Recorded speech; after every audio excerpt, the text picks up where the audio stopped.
와주셨는데요. 이렇게 여러분들과 함께 이야기할 수 있는 시간을 갖게 되어서 무척 영광입니다. 제 이야기는 앞에 보이다시피 선택에 대한 내용입니다. 그래서 선택과 관련된 멋진 명언들 몇 가지로 이야기를 시작해볼까 합니다. 영국의 작가 조앤 K 롤링은 자신의 소설 해리포터에서 이런 말을 합니다. 우리의 진정한 모습을 보여주는 것은 우리의 진정한 모습은 우리가 가진 능력이 아닌 우리의 선택에서 드러난다. 또 바바라 홀은 이런 이야기를 합니다. 지금까지 당신이 만들어온 의식적, 무의식적 선택들로 인해 지금의 당신이 있는 것이다. 우리는 살아가면서 수없이 많은 선택의 순간들을 마주하게 되고 우리의 삶은 그 선택들을 중심으로 흘러갑니다. 제가 와보고에 오기를 결정하지 않았다면, 또 테드 연사에 지원하지 않았다면 저는 지금 이 자리에 없었겠죠.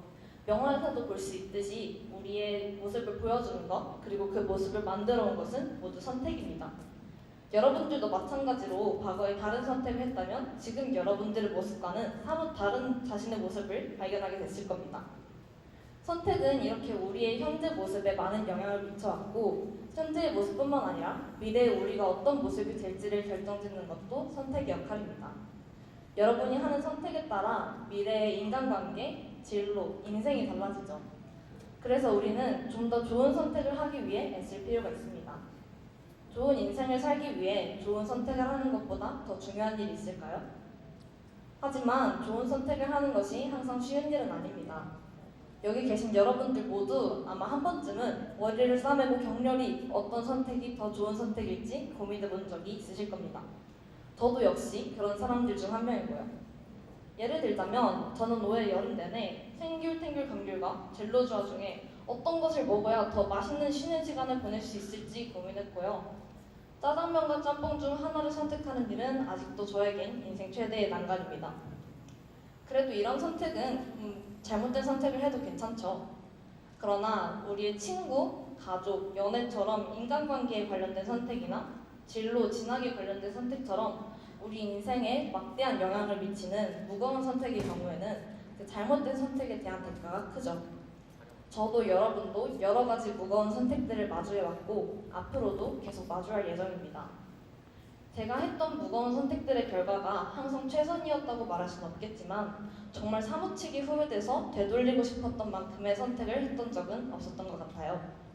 그래서 저는 오늘 제 강연을 듣기로 선택해주신 여기 계신 모든 분들께 더 좋은 선택을 하는 방법, 말 그대로 성공을 선택하는 방법을 알려드리려고 합니다. 그런데 좋은 선택이 대체 뭘까요? 좋은 선택인지 아닌지는 어떻게 알 수 있을까요? 좋은 선택을 하는 방법에 대해 이야기하기 전에 좋은 선택이 뭔지부터 알아야겠죠? 그걸 알기 위해 다 같이 잠시 10일 전으로 떠나봅시다. 뿅! 자, 저희는 지금 기말고사를 보고 있습니다. 잠깐만 참고 들어주세요. 마지막 한 문제만을 남겨두고 있는데 이 문제의 답이 2번과 3번 중에 하나일 거라고 분명히 확신하고 있습니다. 그런데 도무지 이 중에 어떤 것이 진짜 정답일지 알 수가 없습니다. 열심히 머리를 싸매고 고민하는 사이에 시간은 계속 흘러가고 결국 시험 시간이 끝났음을 알리는 종이 칩니다.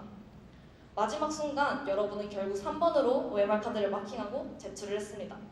자, 방금 여러분의 선택이 좋은 선택이었나요? 바로 알 수는 없죠. 저희가 채점을 하고 점수를 매기기 전까지 이 선택이 좋았는지 나빴는지를 판단하기는 힘듭니다. 다른 선택의 경우에도 마찬가지입니다. 여러분이 어떤 선택을 하고 그 시간이 지나서 그 선택의 결과가 보일 때 그 결과에 대한 후회의 정도가 작다면 그건 좋은 선택이라고 할 수 있겠죠. 반대로 어떤 선택에 대한 후회가 크다면 그건 좋은 선택이라고 말하기 어려울 것입니다. 한마디로 좋은 선택인지 아닌지를 판단하는 기준은 선택에 대한 후회 정도입니다. 제가 지금 말하고자 하는 좋은 선택을 하는 방법은 후회하지 않는 선택을 하는 방법과 같다고 할 수 있겠죠. 자, 그럼 이제 좋은 선택이 뭔지도 알았으니 본격적으로 어떻게 하면 좋은 선택을 할 수 있을지 이야기해 보도록 합시다. 제가 3가지 방법을 준비했는데요. 그중 첫 번째부터 이야기해 드리도록 하겠습니다. 첫 번째 방법, 선택에 최선을 다해라. 이게 무슨 당연한 소리야 라고 하실 수도 있겠지만 생각보다 이 규칙을 지키지 않는 분들이 많이 있어요. 저도 사실 그 중 한 명이었습니다. 제 경험담으로 이야기를 시작해 볼게요. 제가 인터넷 쇼핑을 처음 시작할 때였어요. 여름이었고 저는 흰색 반팔티를 찾고 있었습니다. 그 중에서도 좀 박시한 스타일의 티를 찾고 있었는데 어떤 쇼핑몰의 상품 설명에서 박시한 스타일의 옷이에요 라고 적혀 있는 것을 보았고 저는 고민하지 않고 그 옷을 바로 장바구니에 담아 주문을 했습니다. 일주일이 되지 않아서 옷은 도착을 했고요. 설레는 마음으로 옷을 뜯어서 입어봤습니다. 그 옷은 정말 막시했습니다. 티가 아니라 원피스였어요. 엄마의 표현을 빌리자면 거적대기였습니다. 저는 당연히 후회했고 제 선택은 실패했다고 할 수 있겠죠. 제가 쇼핑에 실패한 이유는 뭐였을까요? 저는 옷을 고를 때 대충이었습니다. 사실 티셔츠 같은 경우는 총 기장 정도만 알아도 사이즈는 대충 짐작할 수 있잖아요. 그런데 저는 그것조차 살펴보지 않았어요. 또 인터넷 쇼핑을 처음 하는 것임에도 불구하고 잘 아는 사람에게 물어보거나 후기를 살펴보지도 않았죠. 그러니 당연히 선택이 실패할 수밖에 없었겠죠. 여러분이 좋은 선택을 하고 싶다면 선택에 최선을 다해야 합니다. 선택에 최선을 다하면 설령 그 결과가 좋지 않더라도 여러분들이 후회를 줄일 수 있기도 합니다. 운동선수들이 경기를 마친 후에 인터뷰를 할 때 비록 졌지만 최선을 다했으니 후회는 없습니다 라고 하는 것과 비슷하죠. 반대로 최선을 다하지 않았다면 여러분들이 물론 좋은 결과가 나올 가능성도 적겠지만 같은 결과가 나오더라도 그 결과에 대한 후회의 정도가 더 클 수밖에 없습니다. 이렇게 하면 어땠을까 저렇게 하면 어땠을까 하면서 미련이 남을 수밖에 없는 거죠. 따라서 여러분들이 좋은 선택을 하기 위한 첫 번째 방법은 선택에 최선을 다하는 것입니다. 그러나 선택에 최선을 다한다고 항상 좋은 선택만 할 수 있는 건 아니죠. 그래서 두 번째 방법을 준비했습니다. 두 번째, 미래의 시점에서 스스로에게 선택을 잘 할 수 있을지 질문해봐라. 이 방법은 아마존의 설립자인 제프 베조스가 이용했던 방법인데요. 그가 계속 월급을 받으면서 대기업에 다닐지 혹은 회사를 퇴사하고 자신만의 새로운 회사인 아마존을 세울지 이걸 결정하기 위해서 이 방법을 사용했다고 합니다. 저도 고민되는 선택이 있을 때마다 가장 애용하는 방법인데요. 설명하자면 이렇습니다. 자신에게 스스로 이렇게 질문해보면 됩니다. 내가 미래의 시점에서 지금 이 순간을 되돌아봤을 때 어떤 선택을 해야 조금이라도 덜 후회할 수 있을까? 내가 지금 하려는 선택을 하면 미래의 지금을 돌아봤을 때 후회 없는 선택이었다라고 말할 수 있을까? 이렇게요. 간단하죠? 좀 더 있어 보이는 말로는 후회 최소화의 법칙이라고 합니다. 이 간단한 질문은 여러분이 고민하고 있는 일을 명확히 보여주고 더 좋은 선택을 할 수 있도록 이끌어줍니다. 이것도 그냥 들으면 이해하기 좀 힘들 수도 있으니까 상황에 한번 대입시켜서 상황을 가져와서 한번 예를 들어볼게요. 제가 좋아하는 사람이 있다고 한번 생각해 봅시다. 지금까지 이 사람과의 분위기는 나쁘진 않았는데 고백을 하자니 차이면 지금까지처럼 친하게 지내지도 못할까봐 무섭고 그렇다고 고백을 안 하자니 연인으로 발전할 수 있는 기회를 놓칠까봐 좀 아쉽습니다. 여러분이라면 어떻게 하실 건가요? 고백하실 건가요? 네, 지금 이 상황에 한번 후회 최소화의 법칙을 적용시켜 봅시다. 스스로 이렇게 질문해보면 되겠죠.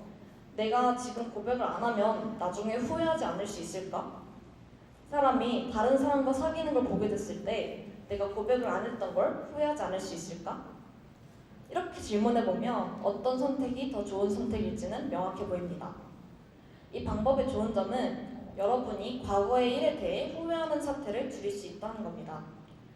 후회가 적다는 것은 말 그대로 좋은 선택이라는 것이니까 좋은 선택을 할 수 있는 가능성이 높아진다는 거죠.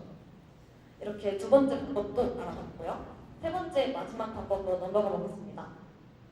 세 번째, 자기 스스로에게 집중해라.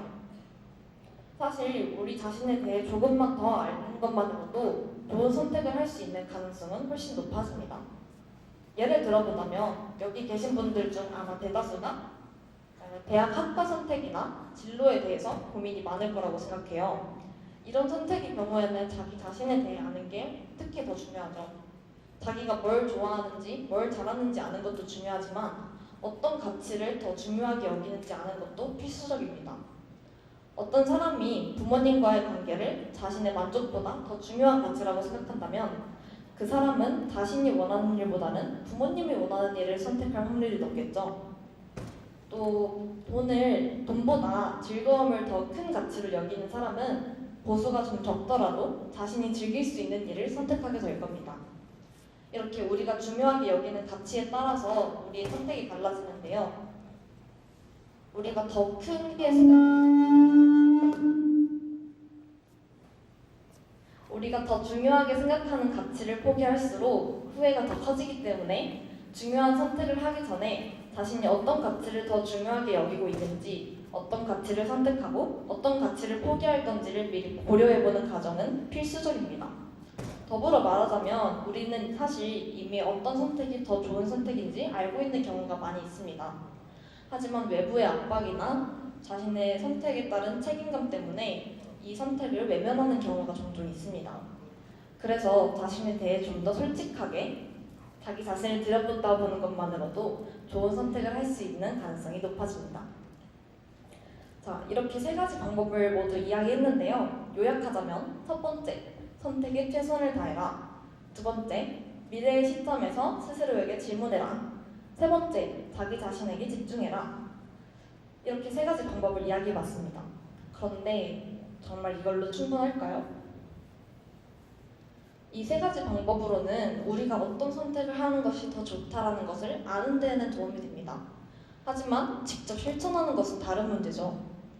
우리는 종종 우리가 후회할 줄 알면서도 그런 선택을 하게 됩니다. 정말 어려운 건 이런 경우죠. 이때는 앞에 세 가지 방법이 어떤 도움도 줄 수 없습니다. 여러분들이 좀 더 좋은 선택을 했으면 하는 마음에 지금부턴 이 선택에 대해 좀 더 이야기해보려고 합니다. 후회할 줄 알면서도 하게 되는 선택, 우리는 왜 이런 선택을 하게 되며 이런 선택에 어떻게 대처해야 할까요? 우리의 선택을 방해하는 장애물 중 하나는 바로 그 순간의 두려움입니다. 우리는 지금 우리가 공부하지 않으면 후회할 것을 알지만 그럼에도 쥐고 있는 핸드폰을 놓지 못합니다. 그 이유는 바로 우리가 지금 놀고 싶다는 욕망에 휩쓸렸기 때문이죠. 또 어떤 사람과 싸울 때 그 사람에게 마음에도 없는 말을 하면서 상처 입히기도 합니다.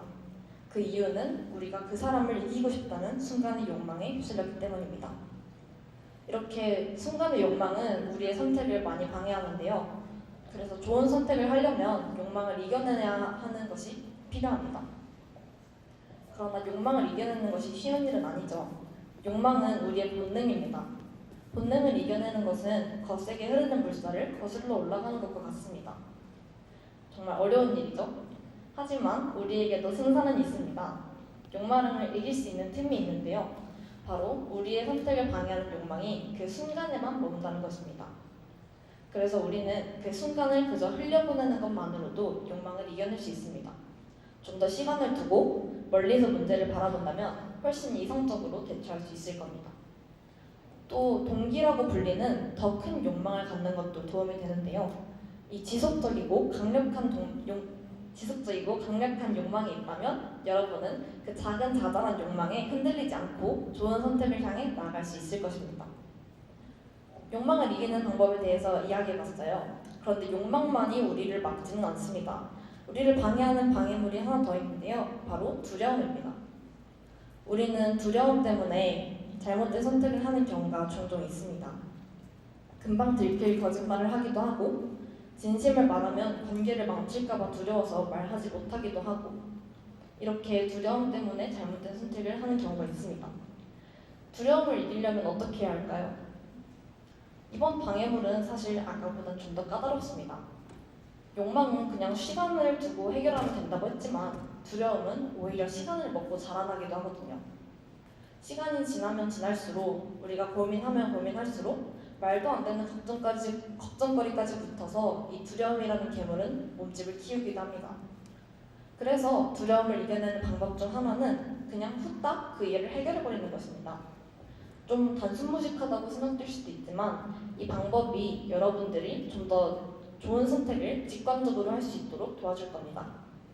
그러나 이미 여러분이 두려움을 느끼고 있다면 이 방법을 쓰기에는 좀 늦은 거겠죠. 이럴 때에는 우리가 일단 두려워하고 있다는 사실을 인지해야 합니다.